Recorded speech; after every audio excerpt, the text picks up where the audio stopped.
दीक्षांत समारोह में उपस्थित आंध्र प्रदेश के राज्यपाल श्री एस अब्दुल नजीर जी, मुख्यमंत्री श्री एन चंद्रबाबू नायडू जी, केंद्रीय आयुष और स्वास्थ्य एवं परिवार कल्याण राज्य मंत्री श्री प्रताप राव यादव जी, आंध्र प्रदेश के स्वास्थ्य मंत्री Shri Satya Kumar Yadav ji, human resources development, IT, electronics एवं कम्युनिकेशन और real time governance minister Shri Nara Lokesh जी, एम्स मंगलगिरी के निर्देशक प्रोफेसर माधवानंद कर जी, अन्य गणमान्य अतिथियों, शिक्षकगण, अभिभावकों और प्यारे विद्यार्थियों, सभी को नमस्कार।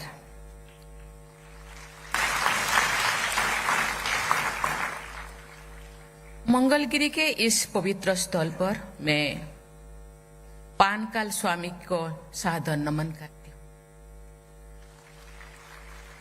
मेरी प्रार्थना है कि भगवान लक्ष्मी नरसिंह स्वामी का आशीर्वाद सभी देशवासियों को सदैव प्राप्त होता रहे। यहाँ अध्यापन करने वाले आप सभी विद्यार्थियों और प्राचार्यों का ये सौभाग्य है कि आपको भगवान विष्णु के पानकोम का मधुर प्रसाद मिलता रहता है। Dear students, I express my heartiest congratulations to you all, the youngest doctors among you. You have received their degrees today. 2/3 of them are young lady doctors.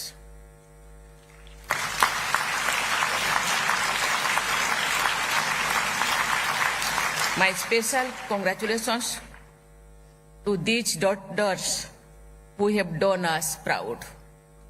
I convey my special appreciation for the young doctors who have been awarded gold medals today.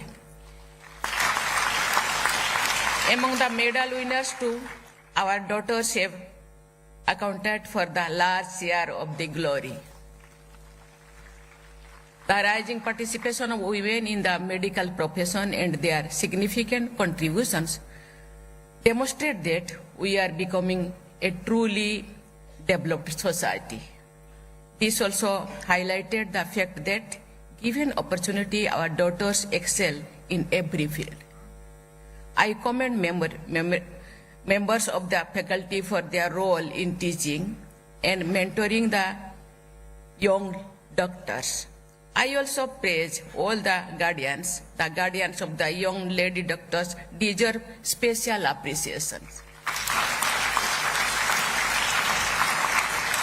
प्यारे विद्यार्थियों, किसी भी उच्च शिक्षण संस्थान के आरंभिक batch इस संस्थान की पहचान बनते हैं।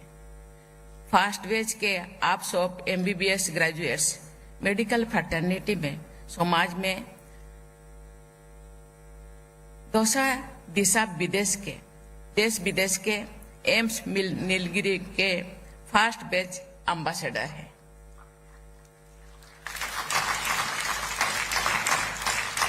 अपने इस विशेष भूमिका को ध्यान में रखते हुए आप सब इस संस्थान के गौरव को बढ़ाने का प्रयास करते रहेंगे। एम्स संस्थान को अखिल भारतीय आयुर्विज्ञान संस्थान कहा जाता है। स्वास्थ्य रक्षा की हमारी परंपरा के अनुसार आयुर्वेद अथवा आयुर्विज्ञान से अच्छे आहार विहार तथा दिनचर्या और ऋतुचर्या पर जोर दिया गया है। इस प्रकार की विकार मुक्त जीवन शैली के बल पर मनुष्य दीर्घायु भी होता है और स्वस्थ भी रहता है। पश्चिमी देशों के विशेषज्ञ, जिनसे डॉक्टर भी शामिल हैं, अनेक अध्ययन प्रकाशित कर रहे हैं जिनके विषय को साइंस ऑफ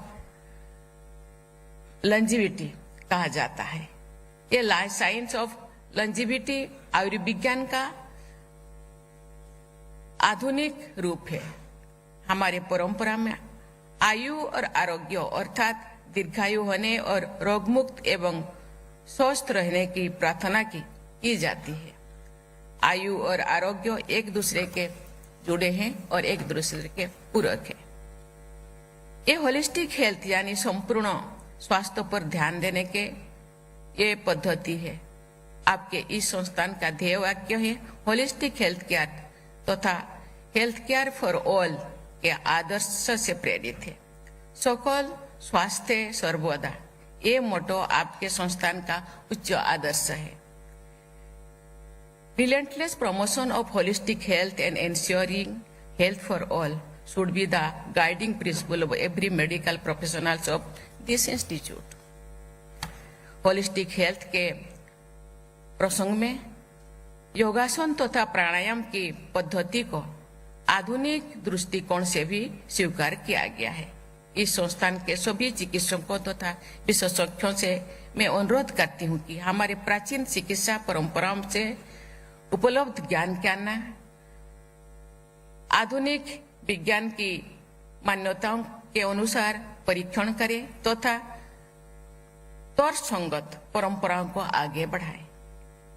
विलुप्त हो रहे लाभदायक उपचारों को पुनः प्रसारित करने का आप सब समाज के तथा चिकित्सा विज्ञान के अमूल्य सेवा कर सकते हैं।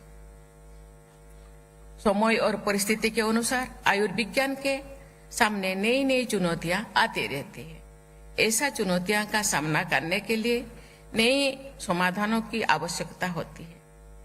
आपके संस्थान की साइटोजेनेटिक लेबोरेटरी एक आधुनिक प्रयास है।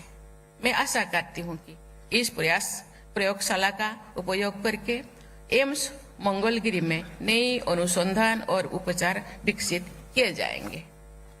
मैं आशा करती हूं कि यहाँ स्थापित किए गए centre for medical education technology के माध्यम से लोगों में स्वास्थ्य संबंधी जागरूकता प्रयास किए जाएंगे।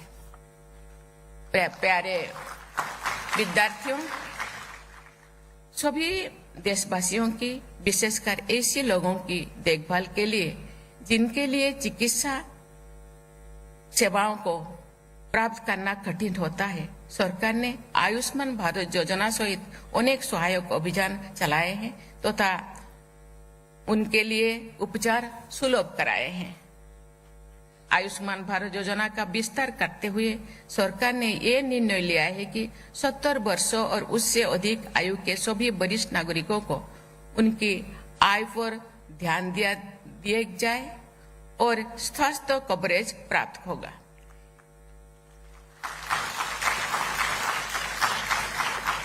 कोई भी व्यक्ति आर्थिक या अन्य कारणों से स्वास्थ्य सेवाओं से वंचित न रह जाए, ये सरकार के साथ साथ एक जागरूक समाज का भी दायित्व है। प्यारे विद्यार्थियों, देश के विभिन्न क्षेत्रों में कम खर्चों पर विश्व स्तरीय टर्सरी हेल्थ केयर उपलब्ध कराने तथा शोध और अनुसंधान को बढ़ावा देने के लिए बीते 10 वर्षों में अनेक एम्स स्थापित किए गए। इस पहल के लाभ सामने आ गया है। भारत के डॉक्टर ने अपनी प्रतिभा और परिश्रम के बल पर विश्व के विकसित देशों के अपना अग्रणी स्थान बनाया है। चिकित्सा संबंधी नई अनुसंधान कार्यों में भी भारत के डॉक्टरों तथा विशेषज्ञों ने अपनी अलग अलग पहचान बनाया है। हमारे देश में उपलब्ध चिकित्सा सुविधाओं का लाभ लेने के लिए अन्य देशों में लोग आते हैं। विश्व पटल पर भारत अफोर्डेबल मेडिकल टूरिज्म के एक प्रमुख केंद्र के रूप में ये विकसित हो रहा है। इस विकास में हमारे डॉक्टरों की प्रमुख भूमिका है।